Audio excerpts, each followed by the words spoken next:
A pedagogia histórico-crítica tem defendido que a escola, na sociedade burguesa, é perpassada por uma contradição.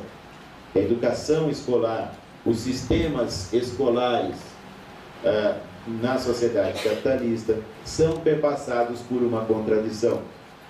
Por um lado, o professor Saviani já tem escrito bastante sobre isso, ele vem defendendo isso desde o início da década de 80. Tem afirmado, o professor Saviani, que por um lado, a escola é uma instituição cuja função específica se caracteriza pela socialização do saber sistematizado. A escola é uma instituição, portanto, socializadora. Mas não socializadora de qualquer coisa. Socializadora do conhecimento. Mas não socializadora de qualquer conhecimento. Socializadora do conhecimento nas suas formas mais desenvolvidas. Ou, como o professor Saviani costuma dizer, socialização do saber sistematizado. Se por um lado, entretanto, a escola é uma instituição destinada à socialização do saber sistematizado, e essa função da escola desenvolveu-se historicamente, e na sociedade burguesa a educação escolar assumiu a característica de forma dominante de educação, que não era nas sociedades anteriores ao capitalismo. Por outro lado, essa função socializadora da escola entra em contradição com o caráter privado da apropriação dos meios de produção na sociedade capitalista. Se os meios de produção são propriedade privada, o conhecimento, sendo parte dos meios de produção, não pode ser plenamente socializado. Está posta uma contradição, portanto, insuperável na sociedade capitalista. A contradição entre a função socializadora da escola e a apropriação privada do conhecimento na sociedade burguesa. É por isso que, na história da educação, na sociedade burguesa, nós temos permanentemente essa luta entre, de um lado, a tendência à escola a atingir um número cada vez maior de pessoas, a se expandir desde o começo da vida humana até idades cada vez mais avançadas na vida de uma pessoa, a tomar um tempo cada vez maior, portanto, da vida das pessoas, cada vez as pessoas passam um tempo maior na escola. A escola, então, assumindo essa forma dominante de educação e sendo assumida pela sociedade como uma instituição necessária em termos de formação das novas gerações, mas, ao mesmo tempo, sendo realizadas ações, e essas ações são intencionais, elas não são acidentais, ações no sentido de que a escola destinada aos filhos da classe trabalhadora não socialize realmente o conhecimento nas suas formas mais desenvolvidas. E essa tem sido a crítica que tenho feito e tenho procurado fazê-lo de forma contundente às pedagogias do aprender a aprender, escola nova, construtivismo, pedagogia das competências, pedagogia dos projetos, professor reflexivo, multiculturalismo, tem tantas outras pedagogias que elas vão se multiplicando, novos nomes vão surgindo, etc. As pedagogias do aprender a aprender, que são, como eu tenho dito, verdadeiros cavalos de Troia, que os educadores recebem como se fossem presentes e ficam contentes com esses presentes e consideram que então essas pedagogias significam avanço, seriam pedagogias progressistas e trazem essas pedagogias para dentro da escola, para dentro da educação escolar, e elas fazem o que aconteceu na clássica história da Guerra de Troia. Ou seja, dentro desse cavalo está o inimigo. E o inimigo vem para destruir. E como na história de Troia, vocês conhecem a história, não foram os gregos que empurraram, que enfiaram o cavalo lá dentro de Troia. Não, foram os troianos que levaram o cavalo. Os gregos ofereceram, está aqui o cavalo, gente, olha, é presente. Daí veio a expressão presente de grego, né? Está aqui, é o presente, leva. Nós estamos agora em paz, leva o cavalo. Houve quem avisasse, vocês não tragam esse cavalo para dentro. Isso daí não vai dar certo, não vai terminar bem. Não, você é muito pessimista. Naquela época ela tinha um pouco também do otimismo, né? Não, você é muito pessimista, que é isso? Não seja pessimista, você só vê o lado negativo das coisas, né? Leva o cavalo, gente, que é isso? Vamos parar com tanta briga, né? E fizeram um esforço danado, que o tal do cavalo era pesado, e levaram o cavalo para dentro, achando que agora tinha acabado a luta de classes, né? Ele estava fazendo uma ironia para vocês verem.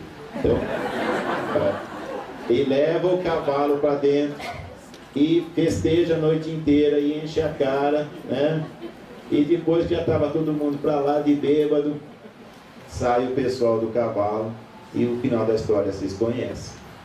Pois bem, as pedagogias do aprender a aprender são cavalos de Troia que os educadores, que os pesquisadores, que os intelectuais trazem para dentro da escola, para dentro da educação, para dentro das pesquisas em educação. E esses cavalos trazem no seu interior o inimigo da escola, o inimigo da educação pública, gratuita, universal para a classe trabalhadora. E tanto é assim que agora nós temos os filhos da classe trabalhadora na escola. Tudo bem, não acabou a evasão, mas já tem um número maior na escola. E eles acabaram com a repetência por decreto. Então não tem mais repetência, porque antes o problema era evasão e repetência, sem dúvida um problema. Mas aí resolveram. Resolveram como? Fica na escola todo mundo, mas não precisa aprender, não deve aprender. Aí vai chegando ao final do ensino fundamental, final do ensino médio, e não sabe quase nada. Chega ao final do ensino superior e não sabe nada. E isso é uma grande armadilha, gente, porque antes ainda a gente podia reclamar e reivindicar a escola para todos. O pessoal está fora da escola, o pessoal precisa ir para a escola, precisa ter diploma. Aí falaram, é assim? Tá bom, dá diploma para todo mundo. Só tem o seguinte, o canudo é vazio. A professora falou que é formatura, né? Na formatura recebem aquele canudo e não tem nada, aquele canudo é só simbólico, né? Pois eu diria que hoje em dia ele simboliza outra coisa. Ele simboliza que não tem conhecimento. Ele simboliza, não estou falando do curso daqui, viu gente? Estou falando da formação em geral, por favor. Simboliza que hoje as pessoas terminam os cursos, terminam o ensino fundamental, terminam o ensino médio, terminam o ensino superior, e o que ela adquiriu de conhecimento, e o que ela sabe, o que ela está diferente do quando ela iniciou o curso, é muito pouco, é quase nada. A gente tem dificuldade para dizer o que mudou em termos da visão de mundo, em termos dos conhecimentos, em termos das atitudes ao longo da escolarização. Então, isso é uma estratégia da burguesia e dos intelectuais a serviço da burguesia para fazer com que a educação dos filhos a educação escolar dos filhos da classe trabalhadora não seja uma educação escolar que permita o acesso à ciência, às ciências nas suas formas mais desenvolvidas, às artes nas suas formas mais desenvolvidas, ao conhecimento filosófico nas suas formas mais desenvolvidas, ou seja, ao conhecimento sem o qual nós não podemos conhecer a realidade para além das aparências da superfície do cotidiano, do imediatismo do cotidiano, do pragmatismo do cotidiano. E aí nós ficamos reféns dessa superficialidade, desse imediatismo, desse pragmatismo, e nós não temos condições de entender o mundo no qual nós vivemos, de entender a realidade na qual nós vivemos. E aí eu pergunto, nós vamos transformar o quê? Se nós nem sabemos que mundo é esse, se nós nem entendemos o que está acontecendo. Aí vem os pós-modernos e dizem, mas é a complexidade é assim.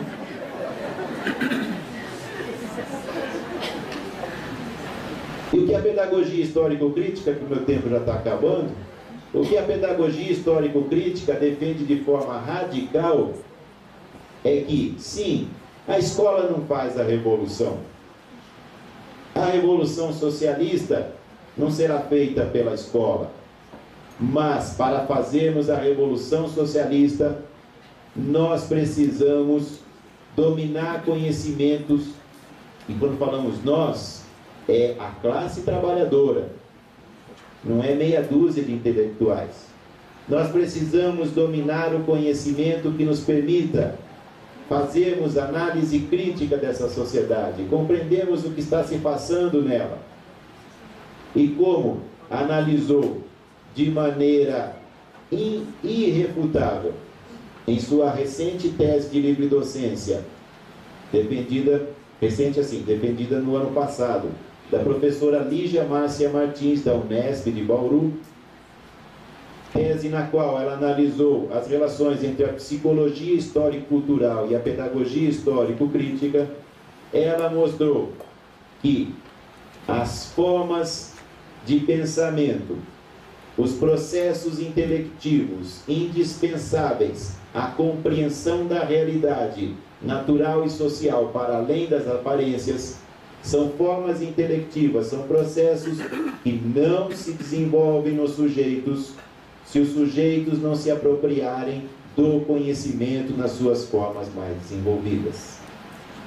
E como escrevemos, professor Saviani e eu, no prefácio do livro Pedagogia Histórico-Crítica e Luta de Classe na Educação Escolar, a revolução é um dos processos mais criativos que o ser humano já produziu, porque significa criar uma nova sociedade, criar um novo mundo, criar um novo ser humano. Ora, para realizarmos esse, que é um dos processos mais criativos, nós precisamos de ferramentas intelectuais altamente desenvolvidas. É isso que a professora Lígia Márcia Martins quer dizer. Essas ferramentas intelectuais desenvolvidas, nós as formamos no nosso pensamento, na nossa consciência, no nosso psiquismo, a partir da apropriação daquilo que haja de mais rico na ciência, nas ciências, nas artes e na filosofia. Nós precisamos do conhecimento nas suas formas mais desenvolvidas. Como eu tenho dito ultimamente, para simplificar e dizer de maneira mais direta, nós precisamos ser mais inteligentes do que a burguesia e do que os intelectuais a serviço da burguesia. E para isso nós precisamos de escola. Nós precisamos de escola para todos. E precisamos de uma escola na qual o conhecimento seja trabalhado nas suas formas mais desenvolvidas. Isso por si só fará a revolução? Não. Sairão todos comunistas dessa escola? Não. Mas sem essa socialização do conhecimento pela escola, sem a luta para que nós tenhamos uma escola na qual o conhecimento esteja no centro da atividade educativa, nós avançaremos muito pouco nesse processo revolucionário. Eu não acredito no êxito de uma revolução socialista que seja feita na forma de uma meia dúzia de líderes e de militantes que comande uma massa que não saiba o que está acontecendo. A classe trabalhadora, para fazer a revolução, precisa entender o que está acontecendo no mundo contemporâneo. E para isso precisa de conhecimento. E a instituição que pode socializar esse conhecimento é a escola. E eu afirmei numa palestra que dei no seminário de STED-BR no dia 31 de julho do ano passado, lá em João Pessoa, que quando os professores na escola socializam o conhecimento, esses professores podem até nem saber que estão agindo na direção do socialismo. Aliás, eles podem ser até antissocialistas. Eles podem ser profundamente reacionários quando falam de sociedade e etc. Mas quando eles agem objetivamente pela socialização do conhecimento, eles estão sendo socialistas sem o saberem. Como afirmou Marx no Capital, eles não sabem, porém o fazem. Nesse sentido, a escola que ensina é uma instituição socialista em si. O nosso desafio, como pesquisadores, como intelectuais, como militantes marxistas, é lutar para que a escola de instituição socialista em si se transforme em instituição socialista para si. E aí estaremos dando uma contribuição decisiva para a revolução. Obrigado.